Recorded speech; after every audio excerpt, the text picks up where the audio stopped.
Deus, olha o que eu tenho aqui, um alvo. Eu duvido você aceitar aqui, ó, bem no meio, no 80. Duvido. Ixi, vamos ver se eu consigo. Quase. Nossa, nem no alvo. Tá triste, hein? Mas cheguei perto. De novo. Tá complicado. Às vezes é difícil acertar o alvo mesmo. Tá Mais ou menos, né? termo. Vamos lá. Ainda tem mais alguma chance. Às vezes a gente erra o alvo feio, né? Tá feio, pois é. Olha, quase vacilou na fé. Por pouco. Vamos lá?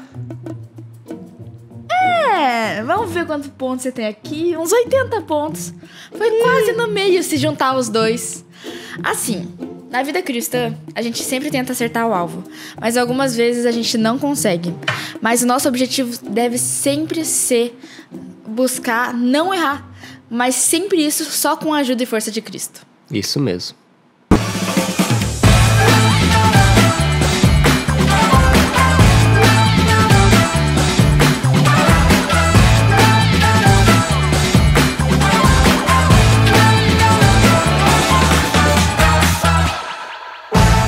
Portanto, ele é capaz de salvar de uma vez por todas aqueles que se aproximam de Deus por meio dele.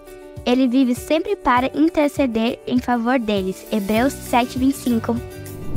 Feliz sábado! Que bom estar aqui com você nesse dia tão especial. Ai, sábado é um dia tão bom pra gente renovar nossas energias. E eu sou a Alana Matos Pimentel. E eu sou o Matheus Diniz e estamos aqui com os nossos amigos mais uma vez. Eu sou Neila Oliveira. Eu sou o pastor Antônio Tavella e eu quero dizer mais uma vez que é muito bom estar aqui com você e hoje de maneira muito especial porque é o Santo Sábado do nosso Deus Criador de todas as coisas. E nós queremos convidá-lo, nosso Deus Criador, para que ele esteja conosco nesta conversa que teremos agora, que vai ser muito especial. E hoje quem vai fazer a oração para nós é o Matheus. Isso aí. Oremos. Eterno nosso Criador, que mantenedor, que te agradecemos por mais esse dia de vida que o Senhor nos concedeu, esse dia sagrado, especial, onde podemos estar na Tua presença, renovando as nossas forças, tendo o descanso que nós temos apenas quando estamos com o Senhor. Amém. Nos guie, nos proteja, que nesse momento de estudo, reflexão e aprendizado, o Santo Espírito possa estar mais uma vez conosco para falar com somente aquilo que o Senhor deseja. Amém. Nos guie para os caminhos que o Senhor nos quer que trilhamos. Nos leve, Senhor, a fazer sempre a Tua vontade, a sermos santificados por Ti. Por isso, Senhor, que te peço e agradeço. Em nome de Jesus. Amém. Amém. Pastor, você não tem uma história pra contar pra gente? Eu tenho uma história, depois você vai ter que contar a sua parte também.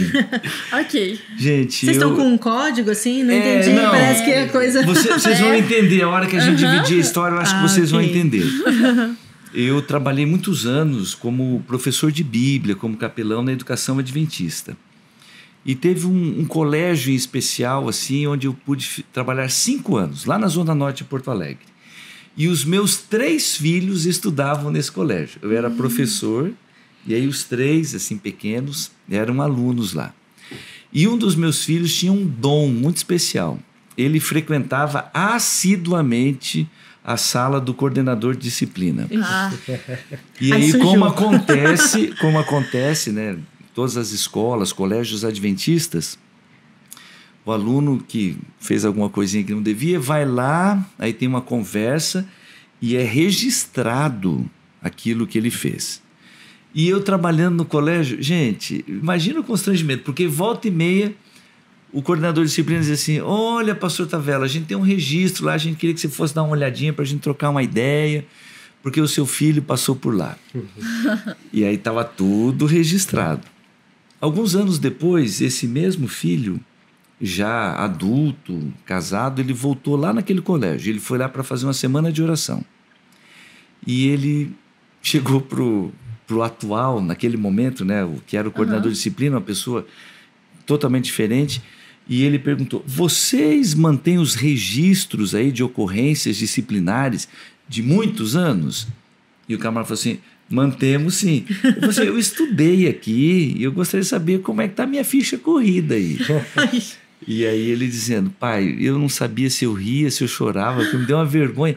Quanta muita ocorrência. Eu falei assim, esse era o meu sentimento. Eu também não sabia se eu Foi a ria. revanche, né, pastor? Exatamente. Porque eu, como pai, meu pai do céu, ficava olhando assim, esse menino, eu trabalhando aqui no colégio, ele pintando e bordando, fazendo esse monte de coisa. Mas estava tudo registrado. E aí, lógico, né, o coração do pai perdoa, esquece. Mas que ficou registrado, ficou. Agora, Lana, eu sei que o teu pai também trabalhava no colégio onde você estudava, Sim, né? meu pai, geralmente desde pequena, minha família inteira ia pra escola. Minha mãe trabalhava no colégio uma época e meu pai também. E só que eu e minha irmã, a gente sempre foi muito de boa, mas de vez em quando a gente explodia. Mas não foi muitas vezes. Mas teve uma vez que eu simplesmente aconteceu umas coisas lá e eu bati no menino. E daí, não A deu. Lana com essa carinha.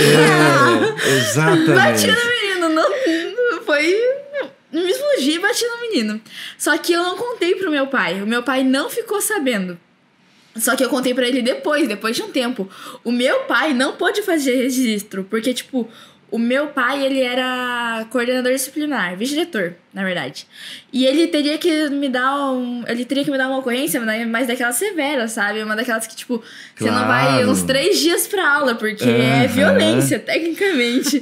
Então, só que ele não ficou sabendo. O meu pai não teve registro disso. Eu não fui julgada pelo que eu fiz. Mas eu tenho certeza que naquela hora meu anjo olhou pra mim, fez Com assim, misericórdia, né? Vamos E tá você orando. confessou, né? Ela confessou. Confessei Aí o pai depois, me perdoou. arrependi. Mas, assim, são coisas que aconteceram. Mas eu tenho certeza que quando a gente pede perdão pra Deus, quando tá registrado, Deus apaga e realmente a gente segue uma vida nova. Hoje em dia eu não bato mais em ninguém, graças a Deus. Que bom. E eu aproveitando aqui, né, essa conversa. É certo que Deus, ele registra tudo.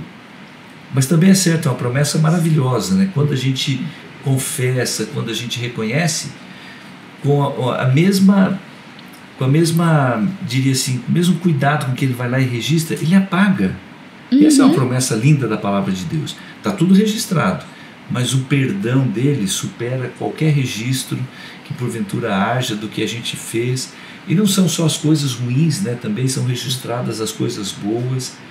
E a gente pode confiar no coração do Pai, o Pai do céu, e seguir tranquilo e nosso relacionamento com Ele para a gente estar em paz. Amém. E pode ser que você aí em casa não tenha percebido exatamente o tema que nós vamos abordar hoje. Nós vamos falar sobre juízo, mais especificamente sobre uma visão que o profeta Daniel teve, onde havia tudo relacionado a um julgamento.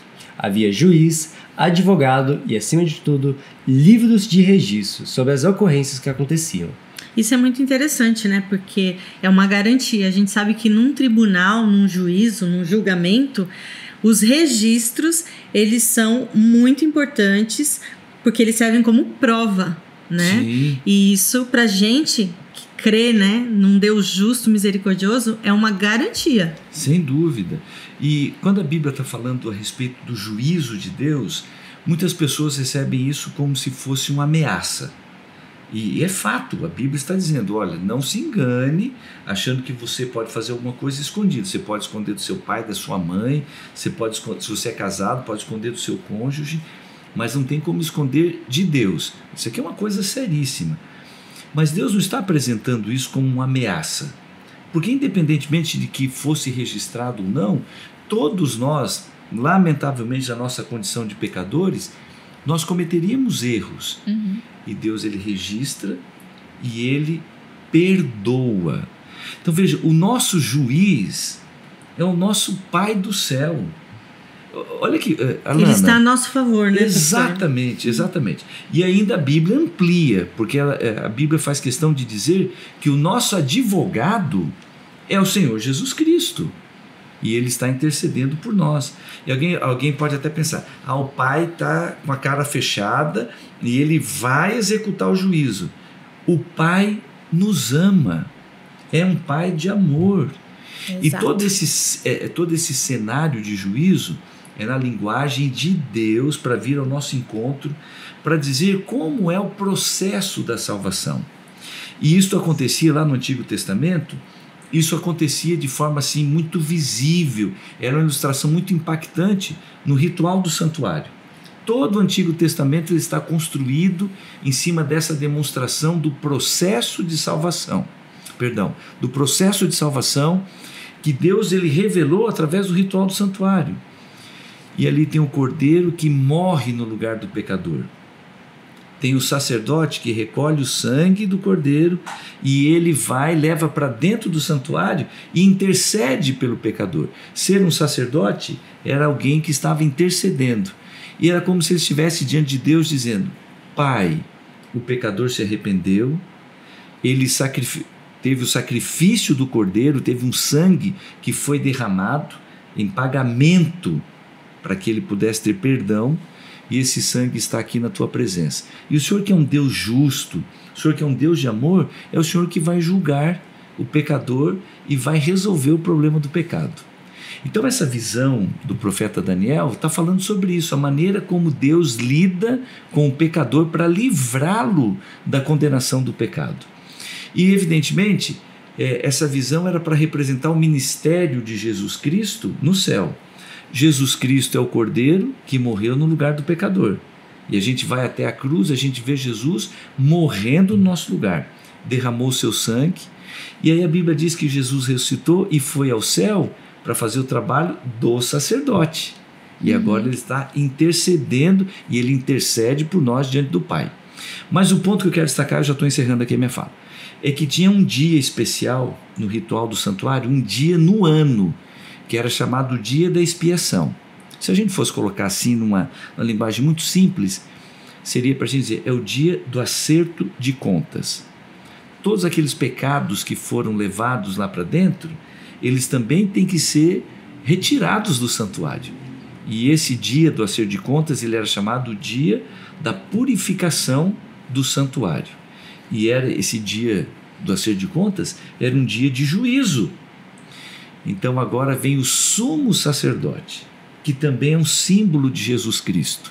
E ele vai na presença de Deus e aí é efetuada esta cerimônia para dizer, Pai, hoje é o dia da gente eliminar, tirar dos registros os pecados para que o pecador ele esteja livre desses pecados.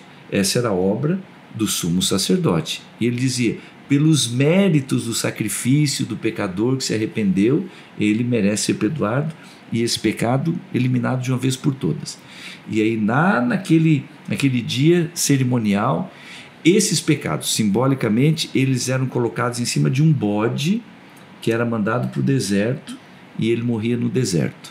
E agora o santuário está purificado, então não tem mais pecado ali no santuário. E esse bode que recebia esses pecados era o bode que simbolizava Satanás. E esse bode ia e morria lá no deserto e não tinha derramamento de sangue. Porque quem tinha derramado o sangue para o perdão era Jesus Cristo. Mas Jesus Cristo, ele não tem a culpa pela origem do pecado, e sim aquele bode que era mandado para o deserto e que representava Satanás. Estou falando aqui em poucas palavras, mas demonstrando como que era o ritual do santuário e o dia do acerto de contas. E agora vem na visão de Daniel, e depois também lá falando no livro do Apocalipse, dizendo que lá no céu assentou-se o juiz, Deus, tem um advogado, Jesus Cristo, tem os registros, e esses registros, para nós que aceitamos o sacrifício de Jesus, é o dia do acerto de contas para eliminar toda e qualquer culpa, toda e qualquer dívida, e aí a gente poder sair desse juízo com todo o processo da salvação completo, aquilo que Jesus fez na cruz e o que ele faz como nosso advogado e como nosso sumo sacerdote. Pastor Tavella, eu gosto muito de uma ilustração que é usada, né, para representar o santuário como o plano da salvação desenhado. Exatamente. Né, porque cada uma dessas partes a gente vê a Trindade, Deus Pai, Deus Filho, Deus Espírito Santo, envolvidos na salvação do ser humano. E outra coisa que é super importante da gente lembrar, né, que foi o que a gente falou no primeiro dia, quando começamos essa jornada, o que aconteceu no dia 22 de outubro de 1844, eu diria assim, que foi como se o relógio do tempo, ele começasse a correr, e a partir dali a gente sabe a volta de Jesus está muito perto, Exatamente. né? Então, esse relógio ele está correndo e esse juízo está em pleno andamento. E isso é muito importante que a gente tenha consciência, né? Até a questão dos livros, desses registros, pelas nossas ações, né?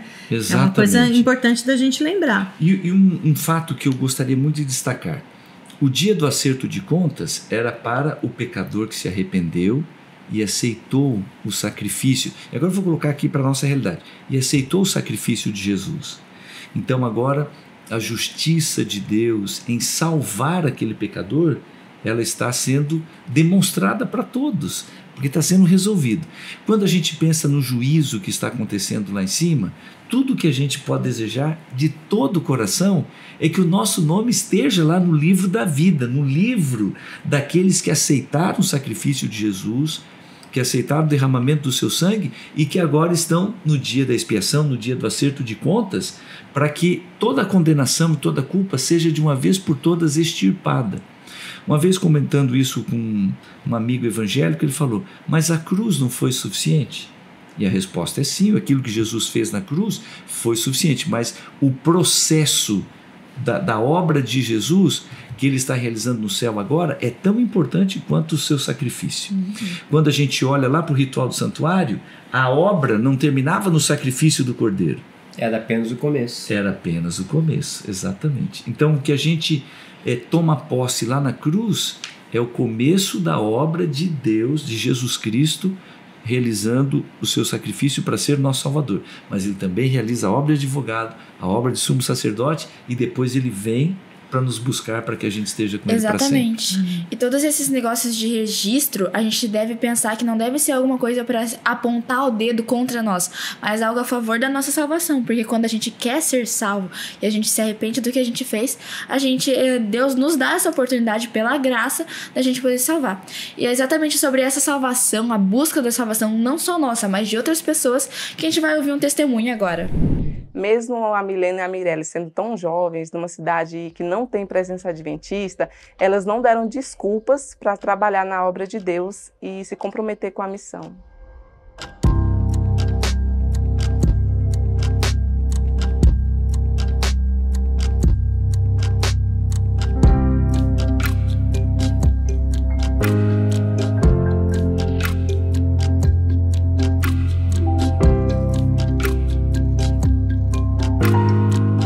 Começou o desejo quando a gente voltamos de viagem, a gente já compartilhava a mensagem, né?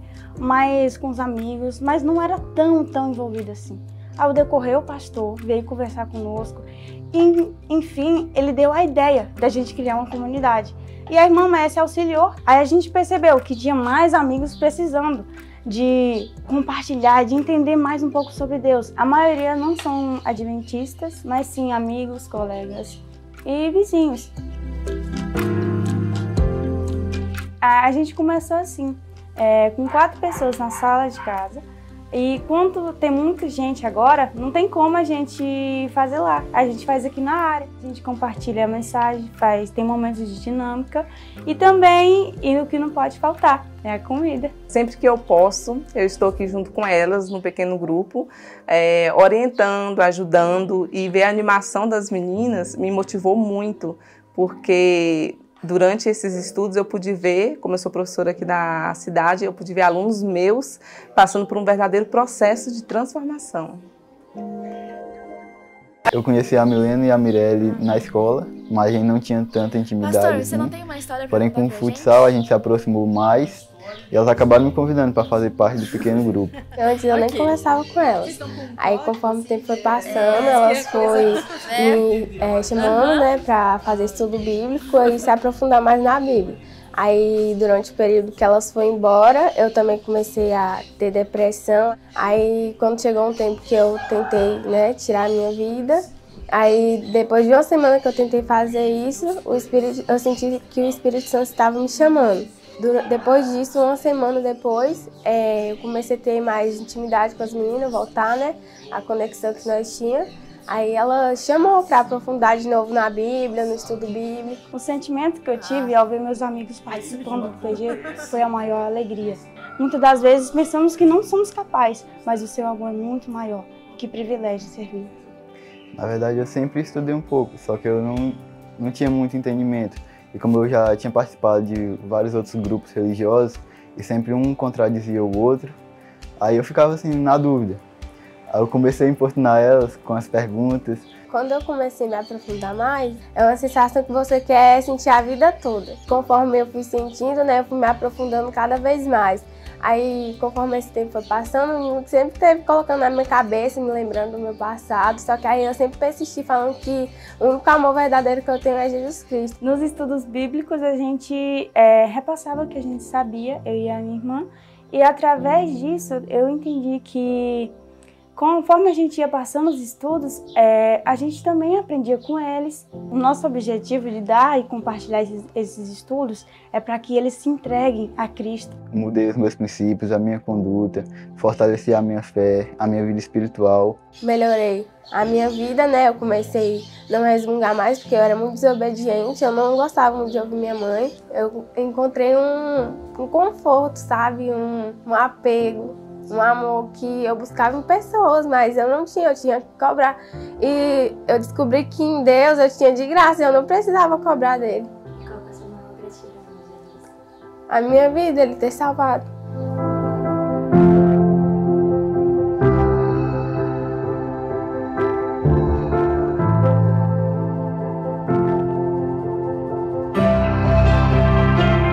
Com todo o conhecimento que eu tenho agora, eu decidi me batizar, me converter e seguir todos os princípios cristãos.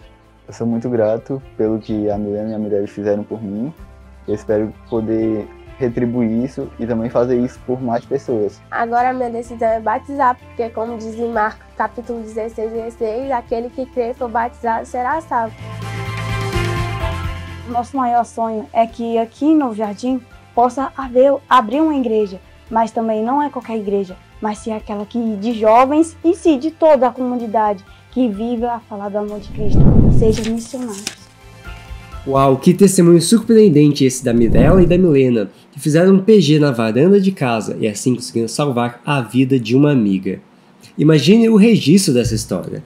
E com isso, vamos para os textos essenciais desse dia.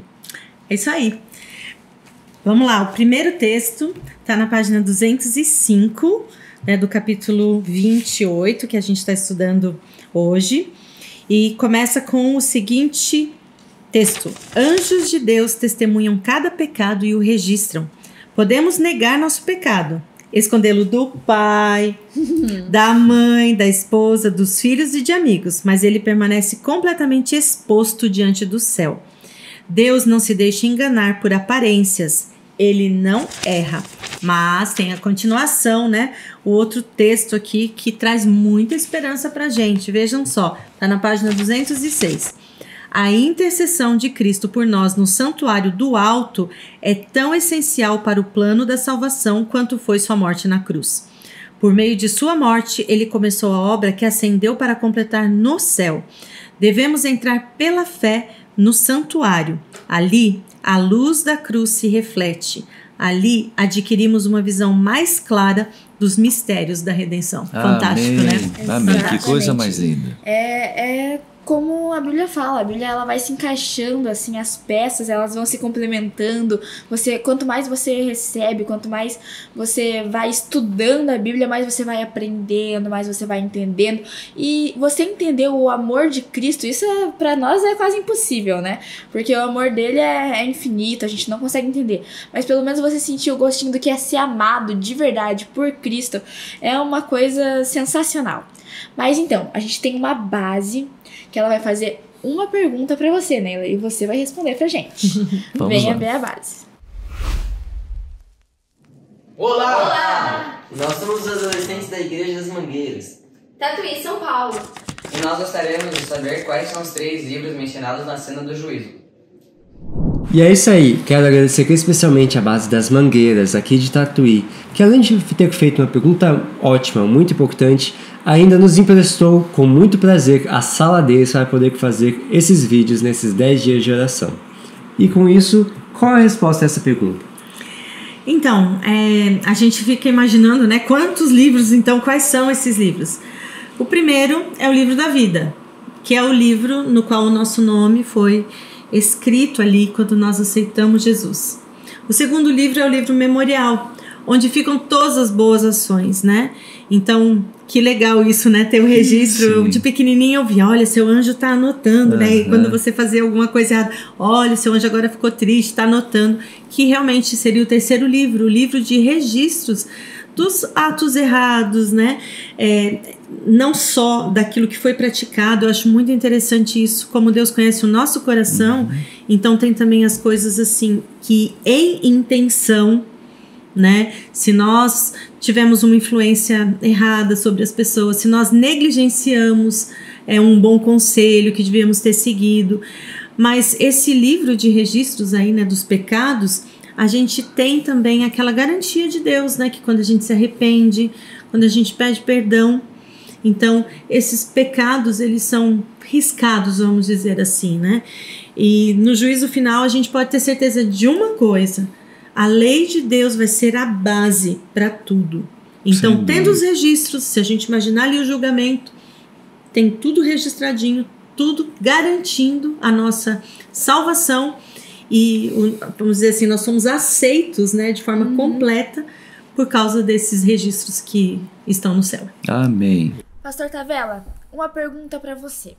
Pois Qual a reação do inimigo quando a gente começa a dar desculpas pelos nossos erros, mas não a realmente pedir perdão, não a realmente confessar o pecado? Quando o Senhor Jesus Cristo ele morreu, mesmo que nós não tivéssemos nascido ainda, ele morreu para o perdão dos pecados de toda a humanidade, de todos os pecados. E o apóstolo Paulo ele usa uma expressão que é muito interessante. Ele diz que onde abundou o pecado, onde teve muito pecado, superabundou a graça de Deus. E a gente é perdoado pela graça de Deus, porque a gente não merece, mas Ele nos ama e Ele nos perdoa. Quando? Quando pela fé nós aceitamos o sacrifício dele e confessamos o nosso pecado.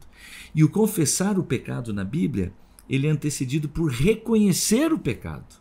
Então não adianta a gente ficar dando desculpa, eu pequei, mas assim, na verdade eu fiz por causa daquilo outro, e ao invés da gente chegar para dizer, Senhor, eu pequei, perdão, eu reconheço que eu pequei, a gente fica dando desculpas, fica racionalizando.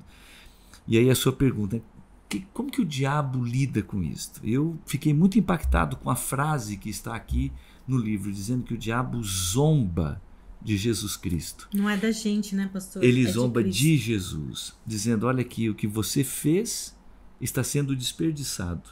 Você não deveria nem ter morrido por essa pessoa, porque não reconhece que é pecador, não se arrepende, não confessa. É que como ele não consegue chegar em Deus, ele usa a gente, que somos criaturas dele, que ele ama muito, para afetar o Pai do Céu. É exatamente isso. Então está aqui uma declaração muito forte. Quando a gente não reconhece e confessa, o diabo fica zombando do sacrifício que Jesus fez em nosso favor. É uma resposta difícil de aceitar. Realmente a gente deve ter sempre em mente que se a gente realmente ama a Cristo, a gente deve fazer as coisas para amar Ele de todas as formas. Mas então, Neila, com essa resposta, qual é a chave de ouro? Chave de ouro, vamos lá. A chave de ouro do nosso capítulo aqui, que está na página 206. E vai reunir agora tudo que a gente falou, vocês vão ver um resumo aqui, né? O santuário no céu é o centro da obra de Cristo em prol da humanidade. Ele diz respeito a todas as pessoas que vivem na terra. Abre o plano da redenção diante de nossos olhos, trazendo-nos para mais perto do conflito entre a justiça e o pecado. Que coisa linda. E a gente ter o entendimento da obra de Jesus Cristo, essa é uma das maiores promessas que a gente pode encontrar na Bíblia. E a promessa em destaque é, independentemente de quem seja você, da história que você tenha, existe perdão.